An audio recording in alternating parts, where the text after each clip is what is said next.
Network. And today's topic, let me remember, today's topic is mending fences and looking at what it takes um, to choose between being right and choosing to forgive and what that looks like. So before we get started, let's take a minute or two to get settled in and present. Let's take a deep breath in through your nose.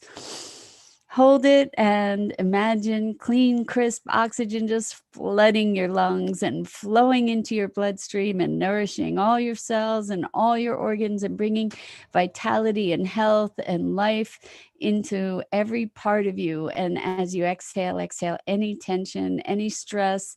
And now let's take another deep breath in. Hold it, in this time, imagine sparkling white light lighting you up, moving into every molecule, every electron, every corner of your being and beyond, connecting you with the world beyond. And as you exhale any stress, any remaining tension, maybe roll your shoulders. And now let's just take a minute to get present to our physical body by touching your palms together and softly rubbing your fingers against your palms, gently, just to feel how delicious that tickling and tingling is, and that wonderful sensation, just to bring you present right here, right now. And it's Friday already. The days fly by. I don't know if that's true for you, but it sure is for me. And today's topic is mending fences. And I think it's a really, really important topic. We're coming into holiday season and family connections. And it's often, even without a pandemic, it can be a very stressful, challenging time. And family rifts uh, create lots and lots of tension. And when we're talking about mending fences, we're not just talking about family, but I can speak from my own experience, having experienced a lot of different rifts with different members in my family, just to see what it takes, or to start looking at what it takes to mend fences and to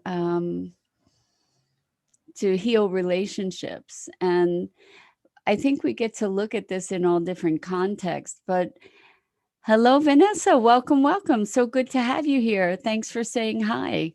We're talking about mending fences, and I think that we can see the need for this on all different levels, from micro to macro levels. But right now, I'm talking about family relationships, especially, and mending relationships within family. And I think mending any relationship takes a choice to value the relationship above the differences. And I think that this is a really interesting thing to be looking at, um, this prioritizing of value. So if I let's look at what challenges relationships. So one of the things um, that happens in relationships is we have a feeling of I'm right, you're wrong, you've wronged me, and therefore, I'm done. Or you our ideas are so different, and I believe that my ideas are more important than the relationship. And in some cases that's going to be true. So we get to really evaluate, uh, our is our connection more important than our differences? And the thing that I see in family is that the family bonds are often strong enough to give us the incentive to overcome our our feelings of being aggrieved, to find some kind of forgiveness. And I wonder, well, what I see obviously is that time is a factor, like immediately after an altercation, it's hard to come back together and be forgiving. It seems that time can do one of two things. I don't think that time heals all wounds. I think also, depending on how we utilize that time, we can make those wounds fester even more deeply. But oftentimes, the justification. Good morning, Dido. As always, thrilled to have you here. And welcome, Tammy. It's great to have you here as well. I so appreciate all you guys chiming in and being part of the conversation. So it's interesting to me how much we do endure in the context of family, and how much we are willing to, even if we don't forgive, to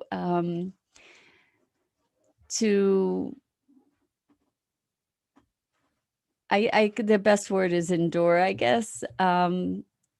It's interesting because I'm watching some dynamics playing out in my family, and what I see is that there's a deeper will to maintain connection, even if it's superficial. Sometimes that's the answer for us, I think, is to say, okay, well, family is family, and I want to maintain my relationships, even if we don't agree, even if we don't get along, even if I feel that I've been wronged, even if I have deep ambivalence about the relationship. I want to find a way to maintain the connection. And oftentimes the best way to do that is to bring ourselves into sort of a superficial, talking about the weather, avoiding hot topics, avoiding politics, avoiding the places where we've gotten into conflict, and maybe even minimizing contact enough so that we can keep that superficial distance. The interesting question is, why do we do that? It's interesting. It's interesting to see how we'll constrain ourselves in order to maintain connection.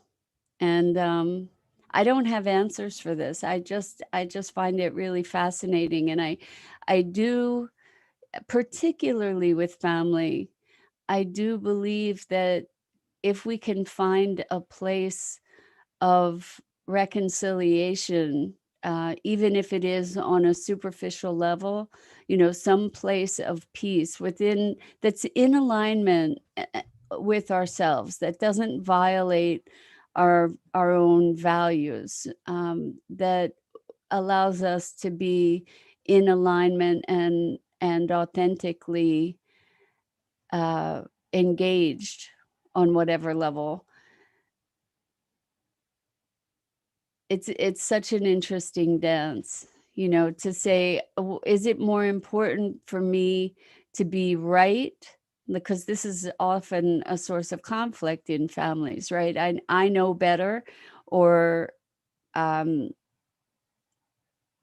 I have challenges with what you believe, period, or believe about me, and therefore I'm going to fight that. and is it more important to be right or to maintain the relationship?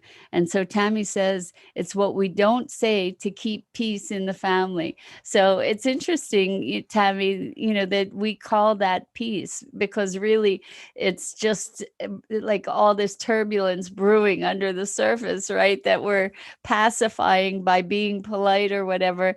And so Vanessa says, um, I'm not sure what you're saying. I stepped over my right and pain for my uncle. Oh, my right and my pain for my uncle. Um he wanted my fight with my nice to be in the past. He was very hurt over it. He loves us too much and he wanted to be in contact with me again.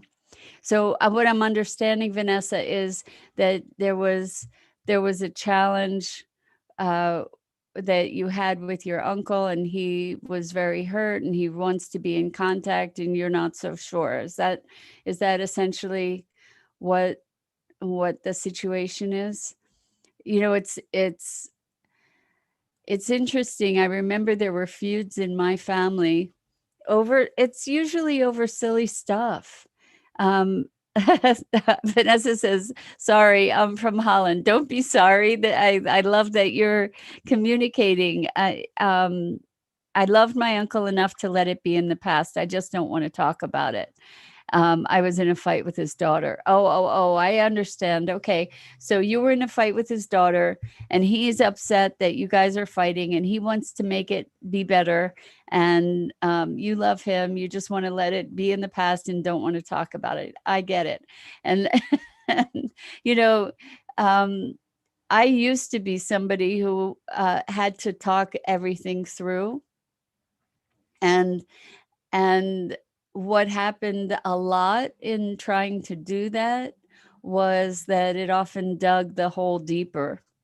And sometimes it's just better to let bygones be bygones. The thing is that uh, they're not really bygones if we're holding that anger and holding um, that hurt, right? So it makes me think of how when we hold our uh, an anger around somebody else or around something that's happened between us and someone else, that it's not hurting them, it's hurting us. It's right. And so when it hurts us, uh it kind of, we're angry at somebody else. They've gone beyond or past whatever it is. They're not being bothered by it. We're holding our upset around it. And who does it hurt? Us. So Vanessa says, I worked it through by myself. I'm not angry anymore. Thankfully, that's awesome that you're not angry anymore, because the anger doesn't hurt them, it hurts us. And so I guess mending fences isn't necessarily having to talk it through. It might be coming to that place where you and yourself are complete about it, and you don't have to continually have that incident in the middle in your communications, in your relationship with somebody else. And um, I think what is so interesting in this situation that I'm watching play out in my family, uh, one family member was repeating or telling me what their story was about the relationship and the history of the relationship. And I say story. Thank you. Ross says replaying old stories. Exactly. So here's the thing. What I got to say to this family member was, life is the stories we make about it, right? So all these events that occur in our lives, we then create a context or a story around those events. And then we live as if that story is true. And what I had the opportunity to say to this family member is, we get to write our own stories. So you can make up this story about that's a tragedy, or you can make up a story that is empowering, and you can be saying, well, this is an opportunity for new beginnings. You can create, you do create the narrative, and the narratives that we create are the source of our struggle and our suffering, or they're the source of our inspiration and encouragement. And so it's not a matter of truth. And that's the problem with with this um these relationships, is that we start believing our stories, and then we have a sense of righteousness around it, our righteous rage and indignation. And what does that win us? It wins us the anger and the suffering and the struggle and the separation, whereas we can create an entirely different story.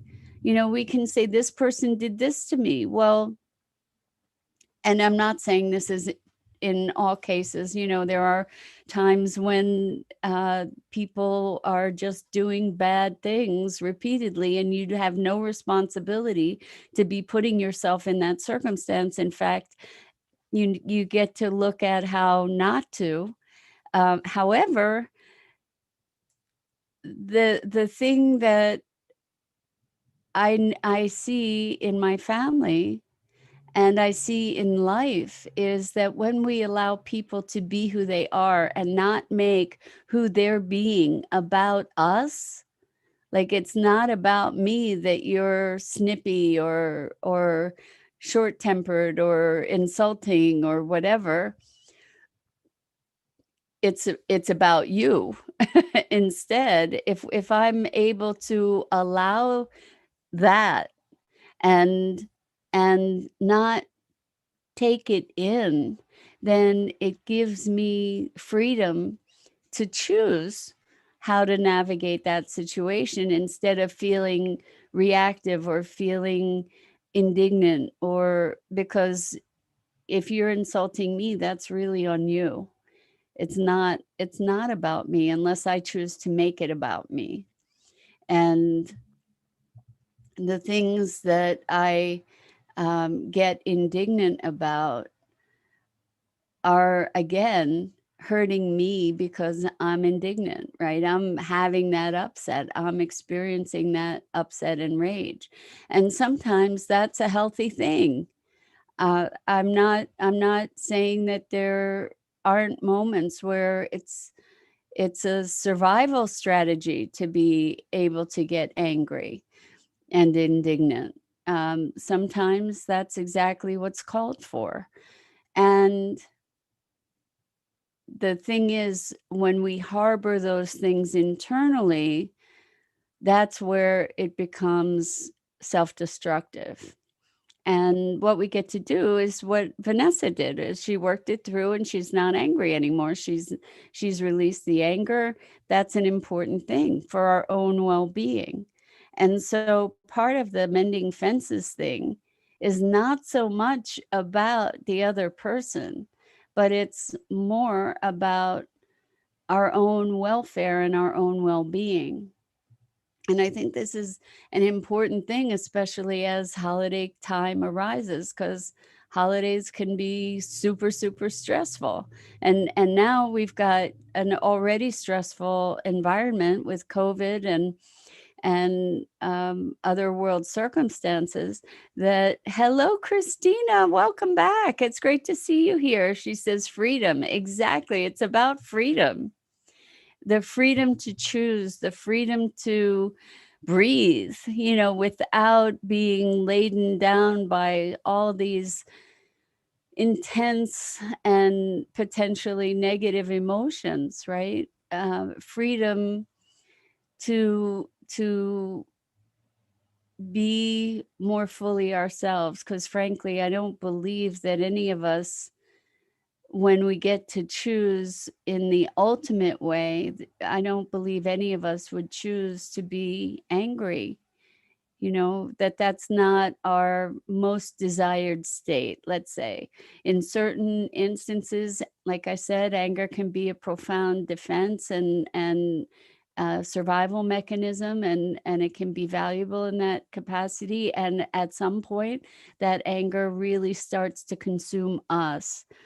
And so, Tammy, welcome, welcome. It's great to have you here. Tammy says it's difficult when the person who's the cause of the discord will not acknowledge anything. They just say, well, better you be mad than me.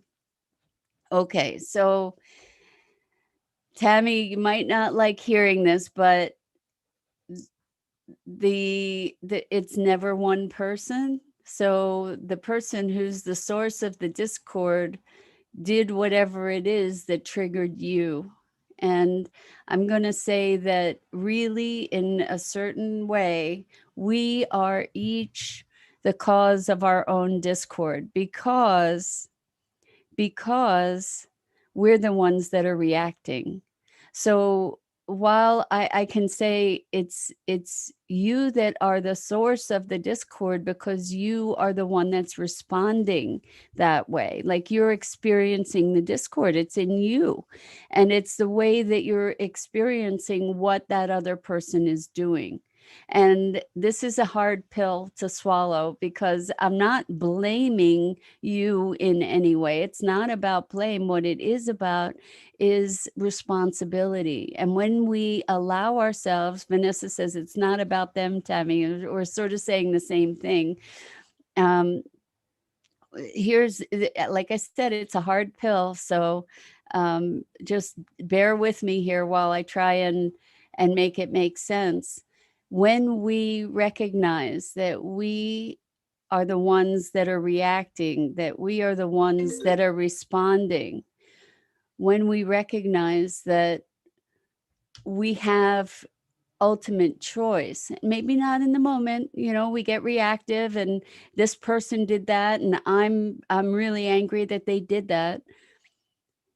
Ultimately, I get to look at, what am I angry about? That person's just doing what they're doing. And then I get to choose how to respond ultimately, maybe not in that moment, but ultimately. And here's the thing about that. If we take responsibility for that, then we have the ability to shape our own destiny. We're not at the effect of what other people do. Okay? When we interpret things, we are the ones that are creating the response within ourselves. So by shifting our interpretation, and sometimes that's a huge challenge. I'm not saying it's easy, Tammy. I'm just saying that when we take responsibility for ourselves and our own reactions and don't put it on somebody else to give them the responsibility for our welfare, then we have freedom. Then we have much greater autonomy. And Julie Kiss, welcome, welcome. It's great to see you back here again. Thank you for chiming in. And Vanessa said, I did not choose to give in. I chose me and my peace in life. And exactly. So what we're saying is that when we choose to forgive, that is a gift that we give to ourselves. And I'm not saying forgiveness by allowing or justifying behavior that is not justifiable. I'm not saying that you're validating that behavior or saying that it was right.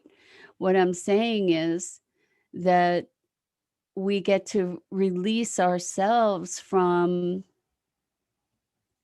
the oppression of those really difficult negative feelings. So in a way, that person, Tammy, I'm sure it is enraging when you're upset that they say, well, better you be mad than me. They're making a choice not to be mad. and on some level, you're making a choice to be mad. And I know that that's a hard thing to hear. I really do. And when people told me that years ago, it just made me madder. So hopefully you're not getting madder. Hopefully you're just sort of, maybe it's helping you to move through the possibility, like to say, well, how would I be able to think about this differently in a way that I wouldn't have to be mad, that I wouldn't be so hurt, that I wouldn't be so upset. And it's not an easy transition, but I can promise you that it offers you strength and freedom and greater sovereignty for yourself. And Vanessa says yes, and Christina says this can be a hard one for sure. Yeah, it really is. But I can tell you for myself, I mean, there are things sometimes I get really angry, and when I get really angry, here's what I do now. I say, okay, what is it in me that got triggered that made me so angry here? What is it that about myself that this incident called into question, that I reacted to so extremely, and I can tell you that it's given me some tremendous insights when I've noticed, wow, I really got triggered by that. What is going on? What is it that got me? Something got me. And Julie says, I had to learn this life lesson as well. And you know what? We get to keep learning. But the trick is, in that moment that we get so upset, we get to say, okay, well, why am I so upset? And one of the things that I have found is that I have gotten really upset when I realize that I had an expectation. I had an expectation that somebody would behave differently, or I had an expectation that wasn't met. I had an expectation that somebody would treat me differently. And when that expectation was dashed, then I got upset. So Tammy says, thank you. Your perspective is appreciated. Much love to all. It has given me a lot to think about. Well, that's awesome, Tammy. And kudos to you for having the willingness, because this is really hard stuff. This is really a massive shift of perspective that is life altering, actually, because when we say that other person made me mad, we are giving power to them for our lives, for our well-being, for our welfare. And when we pull that power back to ourselves, it means some soul searching, but it is life altering because it gives us our lives back. And we are no longer victims. We can no longer be victimized because we take back our power. And we also get to learn more about ourselves. So sometimes it's not always pretty. It's not always pretty. Like I've seen I remember a situation with somebody where I got really upset, and what I realized was it was it was challenging. It felt like my worth was being challenged, and what came back for me was realizing that there were places where I wasn't really secure in my self-worth. And that's why I got so triggered, was because this person wasn't seeing my value the way I wanted them to see it. And it wouldn't have upset me if I felt 100% worthy through and through. It wouldn't have made any difference. It wouldn't have gotten me. in that way. And so it showed me something that I got to work on. And Tammy says, yes, expectations, you're spot on. Yes. So in that situation, I expected someone to honor my worth in a certain way. And when they didn't reflect that back to me, I took it really personally. And that was because there was a place in me that was still feeling not quite worthy.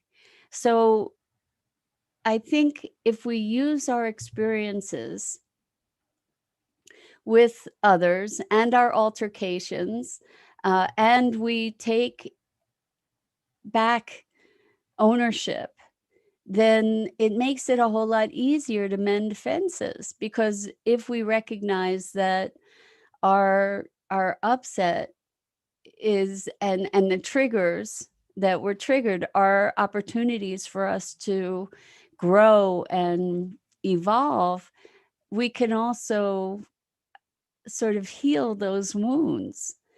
And then there's the mending of the fences. It's an internal job, really. And then potentially we can mend that with the other person, who also might be super offended and super reactive. And Julie says, yes, yes, yes, you are so right. Thank you so very much. Well, you're welcome. This is, like I said, this is a really, really big and important lesson for all of us. And if we all took responsibility for our reactions and for our feelings and really dug deep, used it as an opportunity to dig deeper and gain insight into ourselves, then it also gives us profound opportunities for growth. And I just want to give all of you tremendous recognition, because it takes a lot of courage to kind of shine that light back on ourselves and say, oh, it's me. Okay, what do I get to learn from this? Without vilifying yourself, without making yourself bad or wrong, just noticing. It's not wrong to have triggers. It's just how it is. And when we get to see the triggers, then we get to move into healing them. So please don't use this as an opportunity to beat yourself up or for self-judgment. Just be a compassionate observer and recognize what's there, and lovingly look to heal those places that are calling out for attention. Okay, that's really what it is. And we can bring that generous caring to ourselves to move into a greater place of wholeness. So that's I think that's it for today. And I want to thank you for your courage, all of you, because again, it's a big deal. It's a big deal to look at yourself and notice the places that need healing. So on that note, let's look at the places that we might be able to mend fences internally and externally where appropriate. And until next time, this is a great way to end the week, I think. Until next time, I'm Mira Rubin. This is the Core Connection, and I'm here on the Enlightened World Facebook page, Enlightened World Network Facebook page, every weekday morning at 9 a.m. Eastern. And it's such a privilege to be with you and to share this time and conversation. And just as a parting word, Vanessa says, yes, I was so hurt at that time. I was pregnant and I was blamed for being happy about it because my other niece had lost her baby at 8 weeks. And I'm sorry that happened for you, Vanessa, because certainly you should be able to be really joyful and at the same time be compassionate for somebody else, but don't ever let someone take away your happiness. So with love and such appreciation for you, I hope to see you again here next week.